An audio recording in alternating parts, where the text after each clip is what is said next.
नमस्कार। झारखंड के हिंदी समाचार में आपका स्वागत है। आइए जानते हैं झारखंड के प्रमुख बड़ी और अहम खबरों को। जी हां, शुरुआत करते हैं कोरोना वायरस के अपडेट को लेकर। झारखंड में कोरोना के 1326 नए मामले, मृतकों की कुल संख्या 400 के पार। स्वास्थ्य विभाग की ओर से सोमवार को सुबह जारी की गई रिपोर्ट के अनुसार राज्य में पिछले 24 घंटे में 10 और कोरोना संक्रमितों की मौत हो गई है, जिससे मरने वालों का आंकड़ा बढ़कर 410 हो गया है। रिपोर्ट में कहा गया है कि पिछले कुछ 24 घंटे में कोरोना वायरस के 1326 नए मामले सामने आए हैं, जिसके साथ ही प्रदेश में कुल संक्रमितों की संख्या 38,438 हो गई है। इनमें से कहा गया है कि राज्य के 38,438 संक्रमितों में से 26,448 अब तक ठीक होकर अपने घर लौट चुके हैं। इसके अलावा 11,580 अन्य संक्रमितों का इलाज प्रदेश के विभिन्न अस्पतालों में जारी है।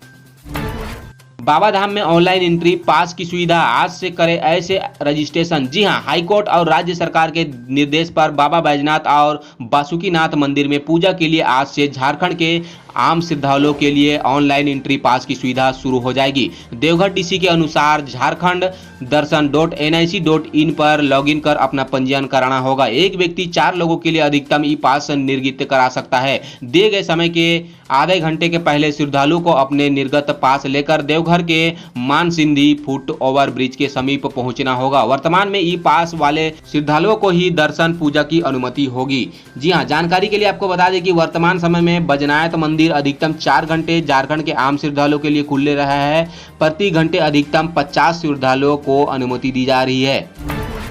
अगली बड़ी खबर मौसम समाचार को लेकर। 1 से 4 सितंबर तक राज्य के अलग अलग हिस्सों में बारिश का अनुमान। जी हां, 1 सितंबर को 1-2 जगह पर भारी बारिश के आसार है। वह 2 और 3 सितंबर को ज्यादातर स्थानों पर बारिश होगी। मौसम विभाग के मुताबिक हिमालय के नजदीक से गुजरने वाले बादलों और इससे और से आने वाले मौसम का मिजाज अब बदल सकता है। जी हां, 2 को उत्तर पूर्वी जिलों में कहीं कहीं भारी बारिश हो सकती है। 1 से 4 सितंबर तक बादल गरजने व बिजली गिरने की भी संभावना बन रही है। धनबाद फिरोजापुर गंगा सतलज एक्सप्रेस जल्द पटरी पर लौटेगी। जी हां, आपको बता दें, धनबाद से फिरोजापुर के बीच चलने वाली गंगा सतलज एक्सप्रेस जल्द पटरी पर लौटने वाली है। कुछ नई स्पेशल ट्रेनों को पटरी पर लाने की जोर शोर से तैयारी चल रही है। पूर्व मध्य रेलवे ने जोन की 10 ट्रेनों की सूचनी रेलवे बोर्ड को भेजी है। इसमें गंगा सतलज लुधियाना एक्सप्रेस शामिल है। मुख्यालय ने धनबाद रेल मंडल के senior DME carriage and wagon को आदेश जारी किया है कि वे गंगा सतलज एक्सप्रेस की रेक को तैयार रखें। कोविड-19 के प्रसार को रोकने के लिए 22 मार्च से ही ट्रेनों का परिचालन बंद है। यात्रियों की व्यवस्था को देखते हुए 1 जून से 100 जोड़ी ट्रेनों को चलाने की मंजूरी दे दी गई है। इससे पूर्व 30 रूटों पर राजधानी एक्सप्रेस की सेवा बहाल की गई थी।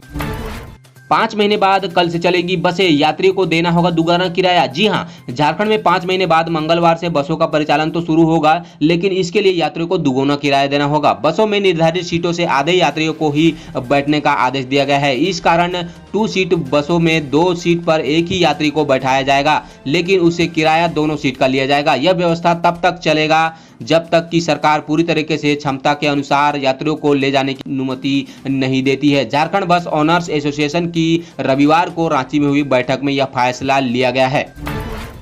पलामू टाइगर रिजर्व में मालगाड़ी से कटकर नवजात सहित 5 हिरण की मौत। जी हां, पलामू टाइगर रिजर्व के कोर एरिया अंतर्गत गढ़वा रोड बरकाकाना रेल खंड पर बेतला नेशनल पार्क से सटे केचकी रेलवे स्टेशन पर मालगाड़ी की चपेट में आने से एक नवजात सहित 5 हिरण की मौत हो गई है। घटना इतनी भयावह थी कि एक गर्भवती हिरण की पेट से नवजात बाहर आ गया। 3 हिरण करीब 50 फीट तक ट्रेन के साथ घसीट कर चले गए। इस कारण जगह जगह पर हिरण के मांस के टुकड़े ट्रैक पर बिखर गए। सोमवार को सुबह करीब 5:30 बजे की यह घटना बताई जा रही है। 45 दिनों में कराना था टेंडर का निपटारा, 4 महीने बीत गए लेकिन नहीं हो पाया काम। जी हां, प्रधानमंत्री ग्राम सड़क योजना के लिए 4 माह पहले टेंडर निकाला गया था, लेकिन आज तक टेंडर का निपटारा नहीं हो सका है। भारत सरकार के नियम के मुताबिक इसे 45 दिनों में निपटारा करना था, लेकिन सारे टेंडर पड़े रहे। प्रधानमंत्री ग्राम सड़क योजना के क्रियान्वयन के लिए बनी JSRRDA में मुख्य अभियंता नहीं थे। बिना मुख्य अभियंता के टेंडर का निपटारा नहीं हो सका और 4 माह में गुजर गए, लेकिन अब जाकर नए मुख्य अभियंता ने कार्यकाल संभाला है। ऐसे में सारे टेंडर का निपटारा हो जा सकेगा। जानकारी के मुताबिक आपको बता दें कि अब तक जल्द ही काम शुरू कराने की योजना है। योजना के तहत चौड़ी सड़कों का निर्माण कराया जाएगा। वहीं गाँव में जर्जर सड़कों की मरम्मत का काम भी योजना शामिल है।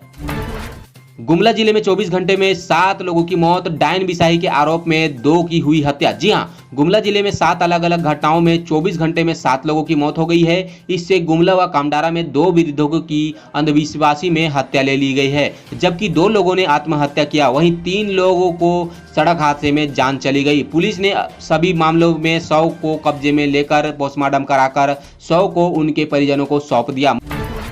माओवादियों की पुलिस को बम से उड़ाने की कोशिश नाकाम, 7 लैंड माइन्स बरामद। जी हां, भाकपा माओवादी की पालकोट थाना की पुलिस और सुरक्षा बलों को बम से विस्फोट कर उड़ाने की योजना फेल हो गई है। बसिया अनुमंडल की पुलिस ने पालकोट थाना के बिलिंगबीरा से 3 किलोमीटर दूर धोबी घाट के रास्ते में बिछाए गए 7 केन बम को बरामद किया है। ये बम घातक थे और अगर विस्फोट हो जाता तो पुलिस को भारी क्षति हो सकती थी। 7 बम 5, 10 और 15 फीट की दूरी पर बिछाए गए थे।